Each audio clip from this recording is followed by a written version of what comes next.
Allons derrière là. Ils n'ont pas le temps.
Le chef de l'État, quand il a rencontré les doyens, il a passé les messages de condoléances suite au décès de la sans-loi également du deuxième imam de la grande mosquée.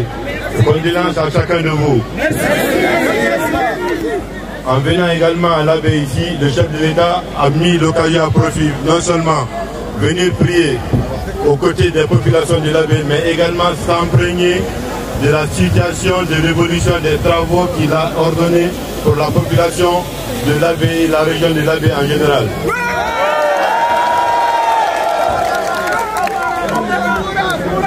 Tout ce message-là, c'est pour vous la jeunesse. L'avenir, c'est vous.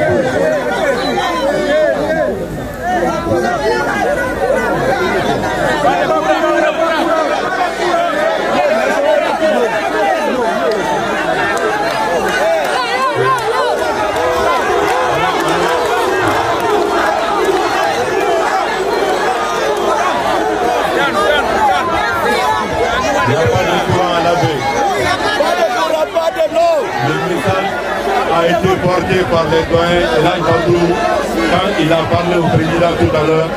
Il a porté à l'attention du chef de l'État toutes les préoccupations de la population. Vos préoccupations ont été entendues.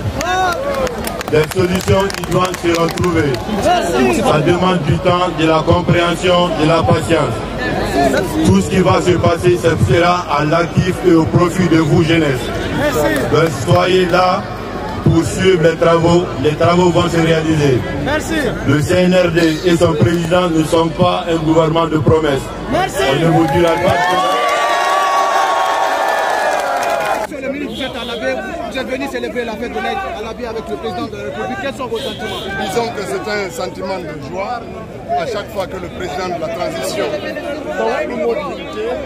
il se déplace auprès de ses concitoyens pour partager avec eux un moment de bonheur, un moment de réjouissance. Cette année, il a choisi la ville de Katouk pour venir célébrer la fête du Ramadan ici.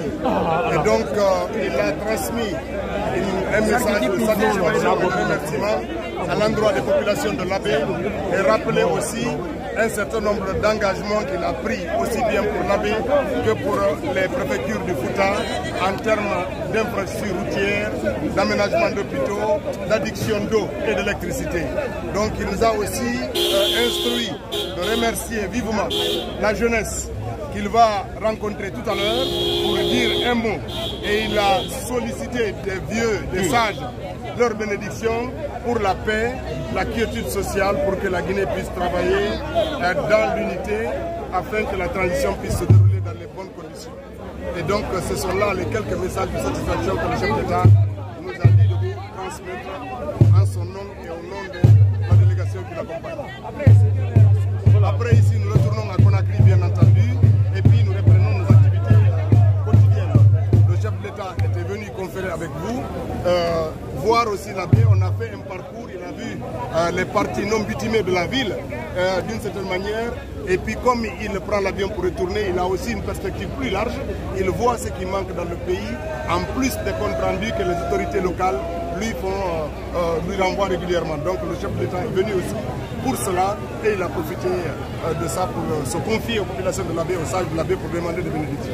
Quel a été le message des sages à l'endroit de l'État? Les sages ont dit leur satisfaction quant à recevoir pour la première fois le chef de l'État ici pour passer cette fête. On aussi dit des bénédictions et des prières pour lui, pour les membres du gouvernement, pour le peuple de Guinée, pour l'entente, la quiétude et la paix sociale. Je vous remercie.